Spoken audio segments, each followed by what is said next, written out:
తిరుమల సప్తగిరులు అంటే ఏమిటి? తిరుమల కేవలం ఒక కొండ మాత్రమేనా, లేక దైవ రహస్యంతో నిండిన పవిత్ర క్షేత్రమా? శ్రీనివాసుడు ఎందుకు తిరుమల కొండలపైనే నివసిస్తున్నాడు? ఆదిశేషుడు నిజంగా పర్వత రూపంలో తిరుమలగా మారాడా? ఇలాంటి సందేహాలు మీకు ఉన్నాయా?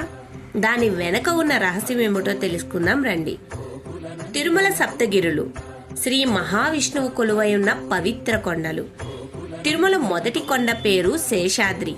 పురాణాల ప్రకారం ఇవే ఆదిశేషుని 7 పడగలు. అవి శేషాద్రి, నీలాద్రి, గరుడాద్రి, అంజనాద్రి, వృషభాద్రి, నారాయణాద్రి మరియు వెంకటాద్రి. ఒకసారి వాయుదేవుడు తన శక్తిని పరీక్షించాలనే అహంకారంతో ఆనంద పర్వతాన్ని కదిలించాలనుకున్నాడు. కానీ ఆదిశేషుడు దానిని బలంగా పట్టుకున్నాడు. చివరికి బ్రహ్మదేవుడు వచ్చి వారిని శాంతింపజేశాడు. అప్పుడు ఆదిశేషుడు భూమిపై పర్వత రూపంలో నిలిచి శ్రీమన్నారాయణుని నివాసంగా ఉండే వరం పొందాడు. అదే శేషాచలం. అందుకే తిరుమల కొండలన్నీ ఆదిశేషుని శరీర భాగాలుగా భావిస్తారు. శేషాద్రి ఆయన శిరస్సు, వెంకటాద్రి ఆయన హృదయం. ఇక్కడే శ్రీ వెంకటేశ్వర స్వామి వెలసి భక్తులను కాపాడుతున్నారు. ఈ పవిత్ర శేషాచలంలో పాప వినాశనం, ఆకాశగంగా, శిలాతోరణం, జపాలి తీర్థం వంటి అనేక పుణ్యస్థలాలు ఉన్నాయి. అందుకే తిరుమల కేవలం కొండ కాదు, భక్తుల విశ్వాసంతో జీవించే సజీవ దైవ క్షేత్రం. తిరుమల సప్తగిరులలో 2వ కొండ నీలాద్రి. దాని వెనక ఉన్న పురాణ కథ ఏమిటి? అసలు ఈ నీలాదేవి ఎవరు? ఆమె పేరుతో నీలాద్రి ఎలా ఏర్పడింది? తిరుమలలో 2వ పర్వతమైన నీలాద్రి రహస్యం ఏమిటో తెలుసుకుందాం రండి. తిరుమల సప్తగిరులలో ఇది ఎంతో పవిత్రమైన కొండ. ఈ పర్వతం నీలాదేవికి సంబంధించినదిగా పురాణాలు చెబుతున్నాయి. నీలాదేవిని శ్రీ మహావిష్ణువు యొక్క తృతీయ పత్నిగా భావిస్తారు. శ్రీదేవి ఐశ్వర్యానికి, భూదేవి క్షమకు ప్రతీకలైతే నీలాదేవి భక్తి, ప్రేమకు ప్రతీకగా చెప్పబడుతుంది. పురాణాల ప్రకారం నీలాదేవి ఒక వేటగత్తె వంశానికి చెందిన భక్తురాలు. శ్రీహరిపై ఆమెకు అపారమైన ప్రేమ, అచంచలమైన భక్తి ఉండేవి. శ్రీనివాసుడు భూలోకంలో అవతరించినప్పుడు ఆమె ఆయనను ప్రేమించింది. కానీ తన ప్రేమ స్వామికి అడ్డుగా మారకూడదని త్యాగం చేసింది. ఆ త్యాగానికి మెచ్చిన స్వామి ఆమెకు తన హృదయంలో స్థానం ఇచ్చి ఆమె పేరుతో ఈ కొండను నీలాద్రిగా పవిత్రం చేశారు. అందుకే నీలాద్రి భక్తి, ప్రేమ, త్యాగానికి ప్రతీకగా నిలిచింది. తిరుమల సప్తగిరుల్లో ఇది 2వ పవిత్ర పర్వతం. మీరు ఎప్పుడైనా తిరుమలకి వెళ్ళారా? గరుడ సేవను చూసారా? గరుడాద్రి గురించి మనకు తెలియని ముఖ్యమైన విషయాలు తెలుసుకుందాం రండి. తిరుమల 3వ కొండ గరుడాద్రి. ఈ పవిత్ర కొండకు శ్రీమన్నారాయణ వాహనమైన గరుడ పేరు మీదుగా గరుడాద్రి అనే పేరు వచ్చింది. పురాణాల ప్రకారం శ్రీ వెంకటేశ్వరుడు భూలోకంలో అవతరించే ముందు ఈ ప్రాంతాన్ని దుష్ట శక్తుల నుంచి రక్షించడానికి గరుడు ముందుగా ఇక్కడ నివసించాడని విశ్వాసం. అందుకే ఈ కొండకు గరుడాద్రి అనే పేరు వచ్చింది. ఇక్కడ గరుడ మండపం ప్రత్యేకం.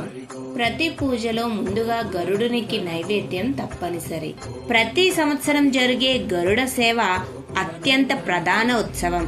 ఆ రోజు స్వామిని దర్శిస్తే కలియుగ వైకుంఠ దర్శనం లభిస్తుందని భక్తుల నమ్మకం. ఈ ప్రాంతంలో ఎత్తైన కొండలు, తెరిచిన ఆకాశం వల్ల గాలి వేగం ఎక్కువగా ఉంటుంది. తిరుమల సప్తగిరుల్లో మీకు ఇష్టమైన కొండ ఏది? మీరు హనుమంతుడి భక్తులా? హనుమంతుడు అంజనాద్రిలో జన్మించాడని మీకు తెలుసా? అసలు అంజనాద్రి గురించి పురాణాల్లో ఏమి రహస్యం దాగి ఉందో తెలుసుకుందాం రండి. తిరుమల సప్తగిరిలో పవిత్రమైన కొండల్లో అంజనాద్రి ఒకటి. ఈ కొండకు అంజనాదేవి పేరు మీదుగా అంజనాద్రి అనే పేరు వచ్చింది. పురాణాల ప్రకారం అంజనాదేవి ఒకప్పుడు అప్సరస. శాపవశాత్తు భూలోకంలో వానర రూపంలో జన్మించింది. ఆమె భర్త పేరు కేసరి. మహావీరుడైన కుమారుడు కావాలని అంజనాదేవి అంజనాద్రి కొండపై కఠిన తపస్సు చేసింది. ఆమె తపస్సుకు మెచ్చి పరమశివుడు అనుగ్రహించాడు. వాయుదేవుడు దైవాంశాన్ని అందించాడు. ఫలితంగా శివాంశ మరియు వాయుతత్వంతో కూడిన మహావీరుడు హనుమంతుడు జన్మించాడు. అంజనాద్రిపై జపాలి తీర్థం అనే పవిత్ర స్థలం ఉంది.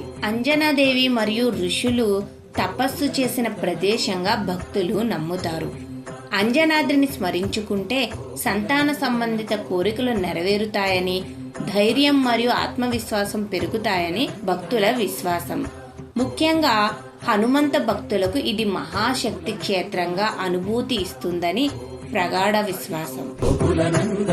తిరుమల పర్వతానికి వృషభాద్రి అనే పేరు ఎందుకు వచ్చింది? శివుని వాహనం నంది కదా. నంది ఎలా వృషభాద్రిగా మారాడు? అసలు ఈ వృషభాద్రి పర్వతం వెనుకున్న కథ ఏమిటో తెలుసుకుందాం రండి. తిరుమలలో 5వ పవిత్ర పర్వతం వృషభాద్రి. ఇది నంది రూపంలో ఉన్న పవిత్ర కొండ. పురాణాల ప్రకారం వృషభుడు అంటే పరమశివుని వాహనమైన నంది. ఈ నంది ధర్మం, న్యాయం, సత్యానికి ప్రతీక.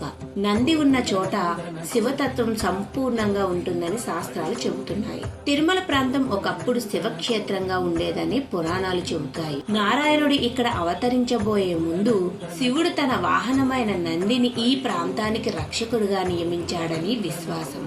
ధర్మాన్ని కాపాడుతూ శివ ధ్యానంలో లీనమై నంది కొండ రూపం దాల్చాడు. అందుకే ఈ పర్వతానికి వృషభాద్రి అనే పేరు వచ్చింది. ఇది శివ విష్ణు ఐక్యతకు ప్రతీక. అందుకే తిరుమలలో శైవ వైష్ణవ భేదం లేదని భక్తులు నమ్ముతారు. ఇక్కడ ఉన్న పవిత్ర స్థలం వృషభ తీర్థం. నంది ఇక్కడ స్నానం చేశాడని విశ్వాసం. భక్తులు ఇక్కడ స్నానం చేస్తే ధర్మ సంబంధిత దోషాలు తొలగుతాయని నమ్మకం. తిరుమలలో విష్ణు శక్తి ఎక్కువగా ఉన్న కొండ ఏదో తెలుసా? ఒక మహర్షి కోరిన కోరిక వల్లే ఈ కొండకు నారాయణాద్రి అనే పేరు వచ్చిందని మీకు తెలుసా? నారాయణాద్రి వెనక ఉన్న పురాణ కథ ఏమిటో వివరంగా తెలుసుకుందాం రండి. తిరుమల సప్తగిరుల్లో 6వ కొండగా ప్రసిద్ధి చెందింది నారాయణాద్రి. పురాణాల ప్రకారం నారాయణ నారాయణ అని జపించే నారద మహర్షి తపస్సు చేసి, ప్రభు ఈ కొండపై శాశ్వతంగా నివసించి భక్తులకు కృప చేయండి అనే వరం పొందారు. అందుకే ఈ కొండకు నారాయణాద్రి అనే పేరు వచ్చింది. మరో విశ్వాసం ఏమిటంటే శ్రీహరి భూమిపై మొట్టమొదట అడుగుపెట్టింది ఇక్కడే. ఇక్కడ ఉన్న శ్రీవారి పాదాలు భక్తులకు అత్యంత పవిత్రమైన స్థలం. అలాగే శిలాతోరణం కూడా ఇక్కడే దర్శనమిస్తుంది. దట్టమైన ప్రకృతి, ఆకాశగంగా తీర్థం సమీపంలో ఈ ప్రాంతం ఒక ఆధ్యాత్మిక అనుభూతిని ఇస్తుంది. భక్తుల నమ్మకం ఏమిటంటే ఇక్కడ స్వామివారిని స్మరిస్తే మనశ్శాంతి లభిస్తుంది. అందుకే నారాయణాద్రి కేవలం ఒక కొండ కాదు, అది ముక్తిని ప్రసాదించే పవిత్ర స్థలం. తిరుమలలోని వెంకటాద్రి రహస్యం ఏమిటి? వెంకటాద్రిని భక్తులు ఎందుకు కలియుగ వైకుంఠం అంటారో తెలుసా? శ్రీ వెంకటేశ్వర స్వామి వెంకటాద్రి పైనే ఎందుకు నివసిస్తున్నారో తెలుసుకుందాం రండి. తిరుమలలోని ఆఖరి కొండ వెంకటాద్రి. ఇదే తిరుమలలో అత్యంత పవిత్రమైన పర్వతం. వెంకట అంటే పాపాలను నశింపచేసేది, అద్రి అంటే కొండ. అందుకే వెంకటాద్రి అంటే పాపాలను తొలగించే పవిత్ర పర్వతం. ఇదే కొండపై శ్రీ వెంకటేశ్వర స్వామి నిత్య నివాసం చేస్తున్నాడని పురాణ విశ్వాసం. కలియుగంలో భక్తులను కాపాడే ప్రత్యక్ష దైవంగా స్వామి ప్రసిద్ధి. శ్రీమన్నారాయణుడు ఇక్కడ శ్రీనివాసుడు, బాలాజీ, గోవిందుడు, వెంకటేశుడు అనే పేర్లతో ఆరాధించబడుతున్నాడు. పురాణాల ప్రకారం భూలోకంలో పద్మావతి దేవిని వివాహం చేసుకోవడానికి స్వామి వెంకటాద్రిపై అవతరించాడని చెబుతారు. వివాహానికి కావలసిన సంపద కోసం కుబేరుడి వద్ద రుణం తీసుకున్నాడని, ఆ రుణాన్ని తీర్చేందుకు భక్తుల కానుకలను స్వీకరిస్తూ ఇక్కడే నివసిస్తున్నాడని విశ్వాసం. ప్రపంచంలో అత్యధికంగా దర్శించబడే దేవాలయాల్లో ఒకటైన తిరుమల ఆలయం ఇదే. అందుకే వెంకటాద్రిని కలియుగ వైకుంఠం అని పిలుస్తారు. పురాణాలు చెబుతున్న మాట ఒక్కటే, కలో వెంకట నాయకః. కలియుగంలో రక్షకుడు వెంకటేశ్వరుడే. బాయ్ ఫ్రెండ్స్, నా పేరు కథ. మరోసారి మళ్ళీ కలుద్దాం.